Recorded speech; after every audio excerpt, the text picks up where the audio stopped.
చందమామ కథ మార్పులేని మనిషి.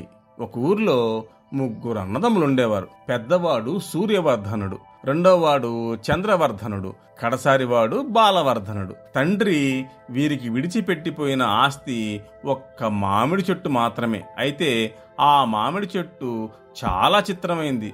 అది ఇప్పుడు అప్పుడు అనకుండా 365 రోజులు కాస్తూనే ఉంటుంది. ముగ్గురు అన్నదమ్ముల్లో ఒక ఇద్దరు ఆ చెట్టు కాయలు కోసి పట్టుకుపోయి ఊళ్ళో అమ్ముకు రావడం, మూడో వాడు చెట్టుకి కాపలా కాస్తూ ఉండడం, ఇది వాళ్ళ ఏర్పాటు. ఒక రోజున చెట్టు కాపలా కాయడం బాలవర్ధనుడి వంతు వచ్చింది. సూర్యవర్ధనుడు, చంద్రవర్ధనుడు కాయలు పట్టుకొని ఊళ్ళోకి వెళ్లారు. ఆ సమయంలో వృద్ధుడైన ఒక సన్యాసి ఆ చెట్టు దగ్గరికి వచ్చి, నాయనా, నాకు ఆకలి దాహము అవుతున్నది, ఒక్క మామిడికాయ ఇచ్చి పుణ్యం కట్టుకుంటావా అని అడిగాడు. అందుకు బాలవర్ధనుడు, తాత, నాకు 2 అన్నలున్నారు. వాళ్ళిద్దరూ ఈ రోజున పళ్ళు పంచుకొని వెళ్లిపోయారు. అందుచేత వాళ్ళ కొమ్మలు తాకటానికి నాకు అధికారం లేదు. నా వాటాలో కొమ్మలు అవిగో, వాటిలో నీకు ఇష్టమొచ్చినన్ని పళ్ళు తీసుకోవచ్చు అనేసరికి సన్యాసి సరే అలాగే చెయ్యి అన్నాడు. అప్పుడు బాలవర్ధనుడు చెట్టెక్కి 4 పళ్ళు కోసి సన్యాసికి ఇచ్చాడు.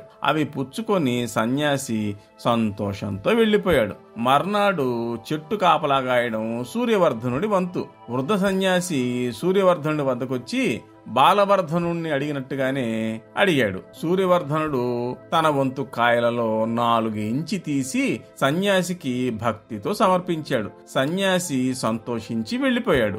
3వ రోజున చంద్రవర్ధనుడు చెట్టు కాపలా కాయడానికి నిలిచిపోయాడు. వృద్ధ సన్యాసి ఇతని వద్ద కూడా వచ్చి మామిడికాయలు అడిగేసరికి చంద్రవర్ధనుడు తన వంతు కాయలలో 4 మంచి కాయలిచ్చి సన్యాసిని సంతోషపెట్టాడు. కొంతకాలమైన తర్వాత వృద్ధ సన్యాసి మళ్ళీ అన్నదమ్ములు ముగ్గురిని కలుసుకుని, అబ్బాయిలు, నాతో రండి, చిత్రాలు చూపిస్తాను అని చెప్పి వెంట పెట్టుకుపోయాడు. కొంత దూరం పోయేసరికి వారికి సముద్రం అడ్డొచ్చింది. అప్పుడు సన్యాసి సూర్యవర్ధనుడి వైపు తిరిగి, నాయనా, ఈ సముద్రం నీ అధీనంలో ఉంచుతున్నాను, నీవు ఏమి కోరుకుంటే అది తప్పక నెరవేరుతుంది అన్నాడు. అయితే ఈ సముద్రంలో ఉన్న ఉప్పు నీళ్లన్నీ తెల్లటి తీయటి క్షీరములుగా మారిపోవాలి అని కోరుకునే వరకు వెంటనే ఆ సముద్రం క్షీర సముద్రంగా మారిపోయింది. సూర్యవర్ధనుడు ఆ పాల నుంచి పెరుగు, వెన్న, నెయ్యి తీసి వ్యాపారం ప్రారంభించాడు. త్వరలోనే ధనవంతుడై అక్కడే నివాసం ఏర్పరచుకున్నాడు.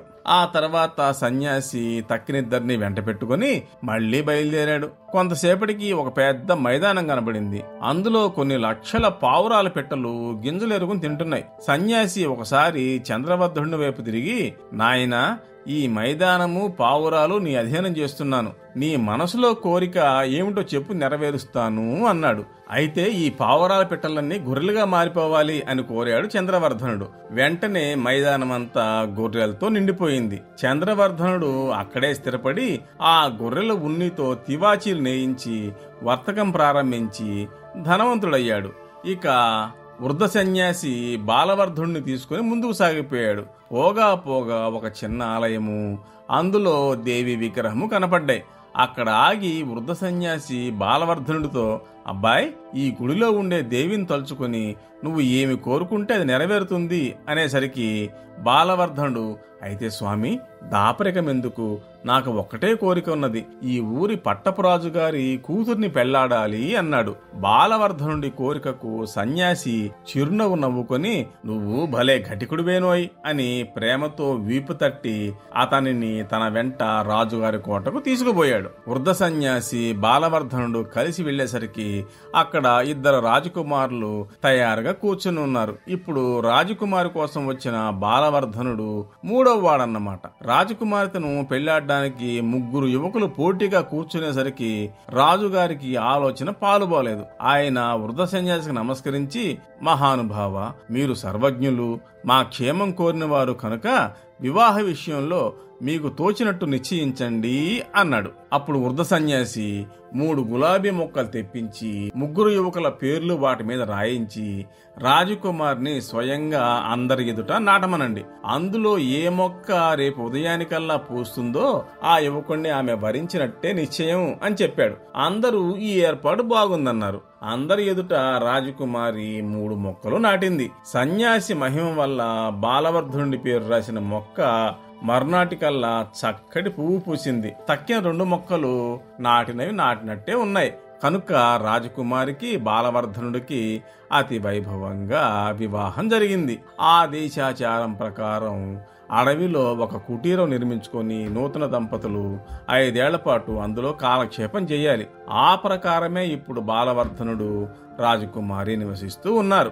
ఇలా ఉండగా ఒకనాడు ధనవంతుడైన సూర్యవర్ధనుడి దగ్గరికి సన్యాసి ఒక బిచ్చగాడి రూపంలో వెళ్లి, చాలా దాహంగా ఉంది, మీకు దేవుడు కోకల్లలుగా పాడనుగ్రహించాడు కదా, కొంచెం మజ్జిగ తేట ఇప్పించి పుణ్యం కట్టుకోండి అని ప్రార్థించాడు. దానికి సూర్యవర్ధనుడు, పోవై పక్షి, మజ్జిగలు ధర్మంగా పోయడానికి ఇదేమి చలివేంద్రం కాదు, వర్తకానికి ధర్మానికి చాలా దూరం ఉంది, వెళ్ళెళ్ళు అంటూ కసరి కొట్టాడు.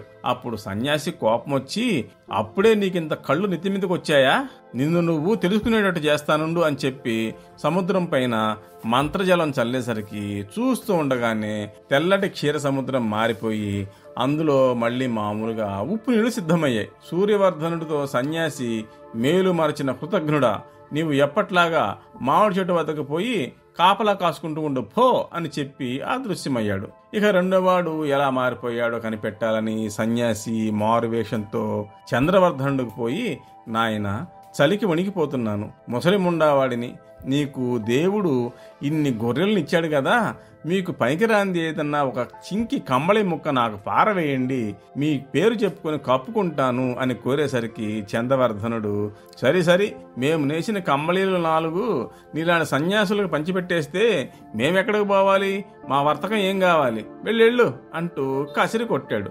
ఓహో, నీ పని ఇంతవరకు వచ్చిందా, నీవు ఎక్కడికి పోవాలో చెబుతానుండు అంటూ మంత్రజాలం తీసి అభిషేకించేసరికి అతని కళ్ల ముందరిని గొర్రెలన్నీ పావురాలుగా మారిపోయి గాలిలోకి ఎగరారంభించాయి. సన్యాసి అతని వైపు తిరిగి, పిచ్చినాయనా, ఇక ఇంతటి నుంచి నీవు మామూలుగా నీ మామిడి చెట్టు వద్దకు పోయి కాపలా కాసుకుంటూ ఉండు అని చెప్పి అంతర్ధానమైనాడు. అన్నలిద్దరి సంగతి ఈ విధంగా పరీక్షించిన తర్వాత చిన్నవాడైన బాలవర్ధనులో కూడా ఏదన్నా మార్పు వచ్చిందేమో తెలుసుకోవాలని సన్యాసికి బుద్ధి పుట్టి అడవిలో అతను నివసించే కుటీరానికి వెళ్ళాడు. సన్యాసి ఒక బిచ్చగాడి వేషంలో సరిగ్గా భోజనాల వేళకు కుటీరం దగ్గరికి వెళ్లి ఆకలిగా ఉన్నదన్నాడు. ఇక భోజనం చేద్దామని సిద్ధంగా ఉన్న దంపతులిద్దరూ ఆ బిచ్చగాడిని ఎంతో ఆనందంతో లోపలికి తీసుకుపోయి తమ కోసం తయారు చేసుకున్న అడవి తేనె, ఫలములు, వెదురు బియ్యం, అన్నం మొదలైన పదార్థాలు అతనికి వడ్డించి కడుపు నిండుగా భోజనం పెట్టారు. మేము 5 ఏళ్ల అరణ్యవాస దీక్షలో ఉన్నాము కనుక ఇంతకంటే ఎక్కువగా ఆదరించలేకపోయాము అని తెలిపారు. వారు భక్తితో వడ్డించిన భక్ష్యాలు ఆనందంతో ఆరగించి సాధువు చిరునవ్వు నవ్వాడు.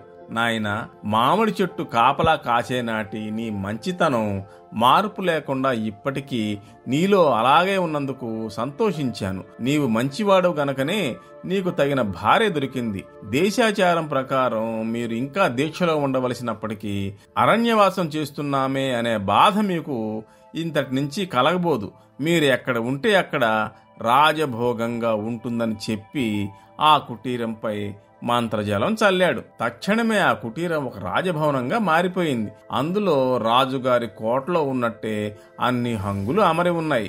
బాలవర్ధనుడు భార్య మారువేషంలో ఉన్న సాధువును గుర్తించి సాష్టాంగపడ్డాడు. సాధువు వారిని దీవిస్తూ అంతర్ధానమైనాడు. అప్పట్నుంచి బాలవర్ధనుడు రాణి హాయిగా ఉంటున్నారు.